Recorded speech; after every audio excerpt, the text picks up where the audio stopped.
penjelasan sedikit. Ya, mungkin. After this one, Raja. Walaupun kita katakan penjelasan saya pun setuju juga. Itu yang pendekatan yang lebih baik.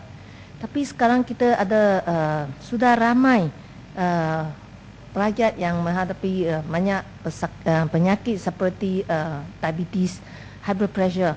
Dan saya difahami bahawa peruntukan untuk memberi ubat-ubat ini telah dipotong hanya setengah saja, bajet hanya setengah dan tidak cukup ubat. Tetapi pesakit semakin tambah ramai kerana pesakit diabetes, pesakit high blood pressure ini mereka sepanjang umur tak akan kurang kecuali mereka sudah meninggal dunia.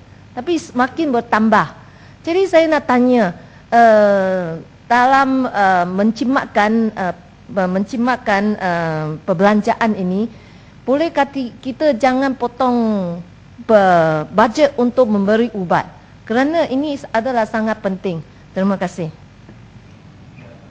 Ya, terima kasih Yang Berhormat Menteri. Saya ingin bangkitkan berkenaan lembaga promosi kesihatan. Tadi Yang Berhormat kata ada pohon 15 juta tapi diberi 10 juta. Tapi ini saya mahu bangkitkan semasa ucapan tapi tak ada peluang. Tapi laporan audit menyatakan bahawa tahun lalu diperuntukkan 9.47 juta, tapi Yang Berhormat Kementerian Yang Berhormat atau lembaga ini hanya meluluskan 4.78 juta untuk NGO. Dan lebih kurang 50% saja. Saya nak tahu apakah sebab begitu kurangnya kelulusan kepada NGO, padahal saya mengetahui ada Persatuan Glaucoma ada memohon untuk menjalankan aktiviti pemeriksaan mata di bawah persatuannya. Tapi 13 aktiviti, hanya satu aktiviti diluluskan dan diberi 5,000 saja. Jadi apakah sebab kerana tak ada permohonan atau permohonan ditolak sebab syarat-syaratnya begitu ketat? Dan satu lagi, lembaga promosi kesihatan ditubuhkan di bawah Akta Lembaga Promosi Kesihatan 2006. Di dalam akta itu tidak menyatakan bahawa pertubuhan seperti parti politik tidak dibenarkan untuk memohon. Tapi syarat-syarat terma memohon ini telah menyekat parti politik. Bagi kita, isu kesihatan sangat penting. Saya pernah mengadakan aktiviti dengan Persatuan Glaucoma di kampung-kampung. Kami tak ada peruntukan. Jadi, Yang Berhormat Menteri boleh luluskan peruntukan kepada 7 NGO menurut laporan ini. Tanpa keperluan NGO ini untuk mengemukakan permohonan, saya tak bantah. Tapi prosedur kena ikut. Tapi bolehkah buka untuk parti politik juga seperti kami yang berminat?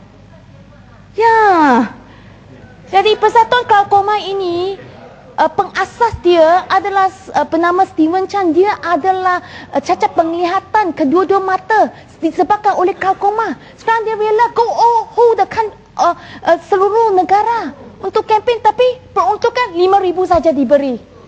Ya, terima kasihlah Yang Berhormat. Ya, Yang Berhormat. Badut Gajah yang memperjuangkan lebih banyak lagi peruntukan diberi kepada persatuan NGO. Saya setuju bahawa dari segi peruntukan lembaga promosi kesihatan ini ditingkatkan dan diberi kepada lebih banyak lagi pada NGO. Saya nak tegaskan di sini bahawa memang pada permulaan pembahagian yang dikatakan tadi, AG pun juga tegur bahawa kenapa peruntukan diberi dan tidak disalurkan dengan berkesan kepada NGO. Yang dikatakan 50% saja disalurkan. Saya juga menegur pihak lembaga, dan pihak lembaga telah memberi alasan bahawa mereka pada permulaannya memang tidak mempunyai kaki tangan yang mencukupi dan juga prosedur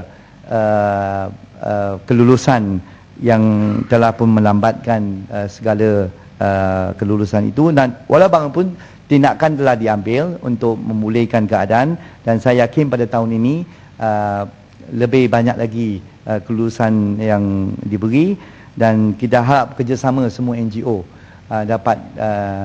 kita dapat jalankan. Yang Berhormat Menteri, maaf ya, bukan NGO tak kerjasama. Ini lembaga telah diadakan sejak Akta 2006. Jadi kata tak ada garis panduan peraturan itu kurang kaki tangan, susah nak terima. Dan saya harap Menteri boleh pertimbangkan. Saya pernah bangkitkan perkara ini dalam Dewan. Buka kepada parti politik yang bersedia untuk mengadakan aktiviti program promosi kesihatan. Pohonlah sebab akta itu tidak menyekat tapi terma syarat lembaga menyekat. Saya pohonlah Yang Berhormat. Isu kesihatan tak memilih ya. Kita saya syarat tak carry ambil lambang perhatian lah. Cadangan Yang Berhormat tadi. Tapi yang penting saya tegaskan tadi bahawa kita akan mempertingkatkan lagi keberkesanan lembaga promosi kesihatan negara ini. Berhubung dengan kenyataan Yang Berhormat. Sebelum ke tajuk yang lain. Ya. Please. Ya.